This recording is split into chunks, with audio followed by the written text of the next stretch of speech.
ВМРО ДПМН се свесни дека доколку одат на избори ќе изгубат, бидејќи никој не може да го толерира нивното дрско и безобразно однесување, не сакајќи едноставно да ја предадат власта, изјави лидерот на СДСМ Зоран Заев во врска со предлогот за нови избори.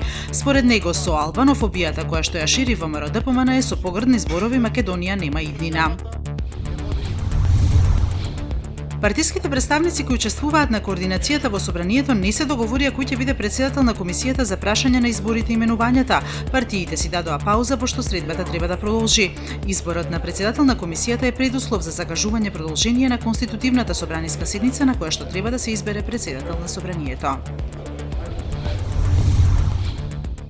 Во Брисел денеска е одбележена првата годишнина од повеќекратните терористички напади во кои загинаа 32 луѓе, а над 300 беа ранети. За еден од најтешките и најкрвавите напади во Европа одговорноста ја презеде Исламската држава како одмазда за апсењето на организаторот на нападите во Париз, во кој беа убиени 120 луѓе. Стручњаците веруваат дека Брисел е избран и символично како срцето на Европа.